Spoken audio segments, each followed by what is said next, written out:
বিসমিল্লাহির রহমানির রহিম। প্রিয় দেশবাসী, আসসালামু আলাইকুম। গত সপ্তাহে আমি সরকারের কতিপয় নীতি আপনাদের কাছে পেশ করেছি। এবার দেশ গঠনে জনগণের অংশগ্রহণের পরিকল্পনা ও সরকারের কার্যক্রমের আরও কয়েকটি দিক আপনাদের সামনে তুলে ধরতে চাই। রাষ্ট্র পরিচালনার ব্যাপারে সংক্ষেপে আমার অনুসৃত নীতি ও কর্মসূচি হচ্ছে: সর্বতোভাবে দেশের স্বাধীনতা, অখণ্ডতা ও সার্বভৌমত্ব রক্ষা করা। শাসনতন্ত্রের চারটি মূলনীতি অর্থাৎ সর্বশক্তিমান আল্লাহর প্রতি সর্বাত্মক বিশ্বাস ও আস্থা, গণতন্ত্র, জাতীয়তাবাদ এবং সামাজিক ও অর্থনৈতিক ন্যায় বিচারের সমাজতন্ত্র জাতীয় জীবনের সর্বস্তরে প্রতিফলন করা। সর্বোপায় নিজেদেরকে একটি আত্মনির্ভরশীল জাতি হিসাবে গড়ে তোলা। প্রশাসনের সর্বস্তরে উন্নয়ন কার্যক্রমে এবং আইন শৃঙ্খলা রক্ষার ব্যাপারে জনসাধারণের অংশগ্রহণ নিশ্চিত করা। সর্বোচ্চ অগ্রাধিকার ভিত্তিতে কৃষি উন্নয়নের মাধ্যমে গ্রামীণ তথা জাতীয় অর্থনীতিকে জোরদার করা।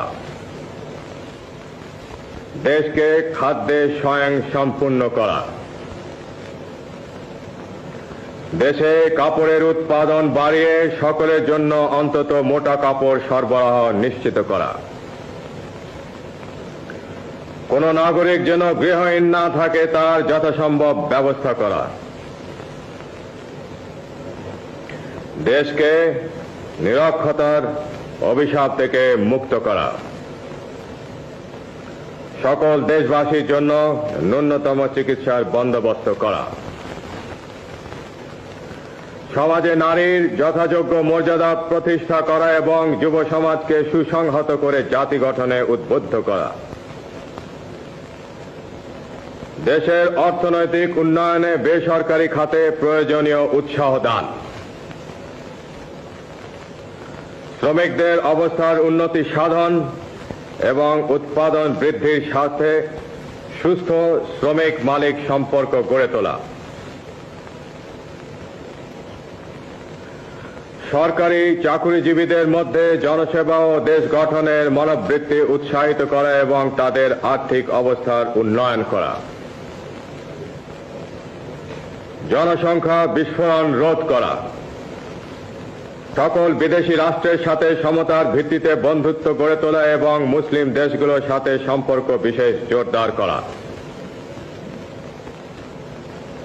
প্রশাসন এবং উন্নয়ন ব্যবস্থা বিকেন্দ্রীয়করণ এবং স্থানীয় সরকারকে শক্তিশালী করা। দুর্নীতিমুক্ত ন্যায়নীতি ভিত্তিক সমাজ ব্যবস্থা কায়েম করা। ধর্ম, বর্ণ, গোত্র নির্বিশেষে সকল নাগরিকের অধিকার পূর্ণ সংরক্ষণ করা এবং জাতীয় ঐক্য সংহতি সুদৃঢ় করা। আমার বিশ্বাস, এই নীতির ফলশ্রুতি হিসাবে ইনশাআল্লাহ দেশে সুখ ও শান্তি বিরাজ করবে এবং জাতি উন্নতির পথে দ্রুত এগিয়ে যাবে।